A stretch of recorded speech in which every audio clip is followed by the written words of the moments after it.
wakat pham sulay tiye mamdu nang layro ko mis na nang so mamdu na layro ko mis na nang so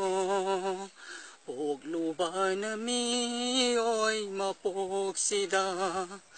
angan ba na nathayra ba aigi punsi sibo angan ba na nathayra ba aigi punsi sibo auba kayana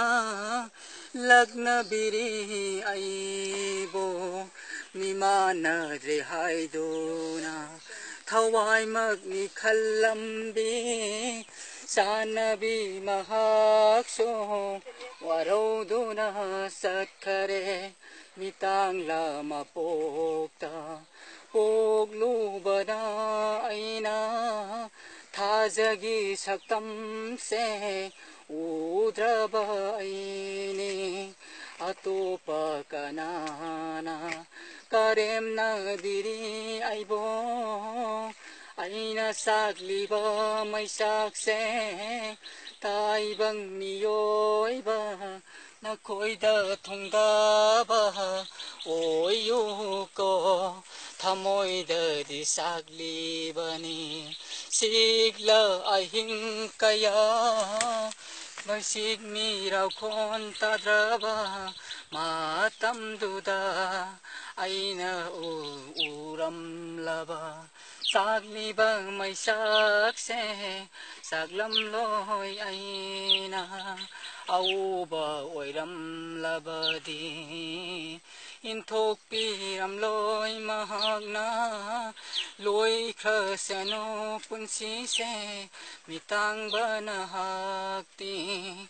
pogluba na mi oy mapoksida amada saloy tengjen nay amada saloy tujen nay amada saloy tengjen nay amada saloy tujen nay ikeng tana dakpam tana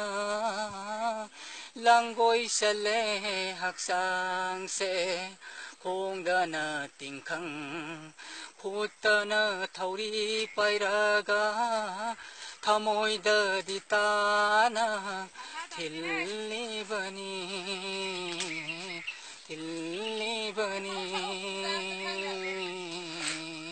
laushin biro aibo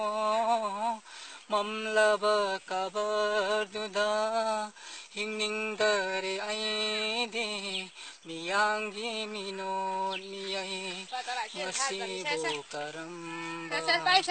aigi punsino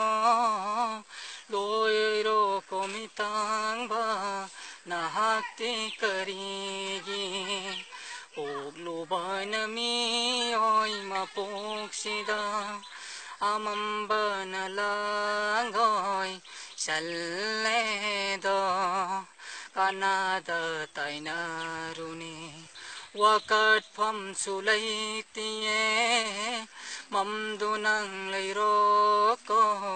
mis na nang so